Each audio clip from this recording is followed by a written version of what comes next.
আসসালামু আলাইকুম। 2025-এ এসে জানুয়ারি মাস থেকে শুরু করে যেসব মোবাইলে হোয়াটসঅ্যাপ অ্যাপ চলবে না তা লিস্ট প্রকাশ হয়েছে। মেটার অধীনস্থ হোয়াটসঅ্যাপ একটি ঘোষণা দিয়েছিল তাদের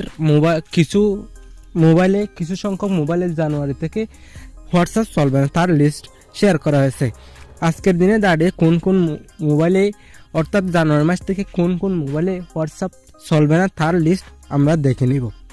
প্রথমে রয়েছে Samsung Galaxy S3 note 2, Galaxy S4 mini. এই মোবাইলগুলোতে হোয়াটসঅ্যাপ চলবে না, অর্থাৎ স্যামসাংয়ের এই ডিভাইসগুলোতে হোয়াটসঅ্যাপ চলবে না। আর মোটোরোলা মোটো জি ফার্স্ট জেনারেশন, মোটোরোলা রেজার HD মোটো 2024 এই ডিভাইসগুলোতে হোয়াটসঅ্যাপ চলবে না। আর HTC 1X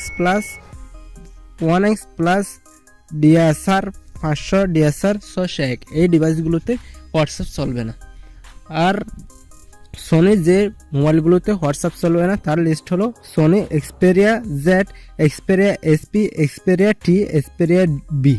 এই মোবাইলগুলোতে হোয়াটসঅ্যাপ চলবে না, সোনির এই মোবাইলগুলোতে হোয়াটসঅ্যাপ চলবে না। আর LGর যে মোবাইলগুলোতে হোয়াটসঅ্যাপ চলবে না তা হলো LG FTG Nex 4, G2 mini L90 এই মোবাইলগুলোতে হোয়াটসঅ্যাপ চলবে না। এখানে আরও অনেক মোবাইলের নাম রয়েছে, তা আপনারা এই সাইডে এসে পড়ে নিতে পারবেন। আমি এই সাইডের লিঙ্কটি আপনাদেরকে ভিডিওর ডেসক্রিপশন বক্সে দিয়ে রাখবো। আপনারা খুব সহজে একটি মাত্র ক্লিক করে এই সাইডে এসে আপনারা কোন কোন মোবাইলে হোয়াটসঅ্যাপ চলবে না তা জেনে নিতে পারবেন। এই ছিল আজকের ভিডিওতে যদি ভালো লাগে ভিডিওতে একটি লাইক এবং চ্যানেল নতুন হয়ে থাকলে অবশ্যই চ্যানেলটি সাবস্ক্রাইব করে দিবেন।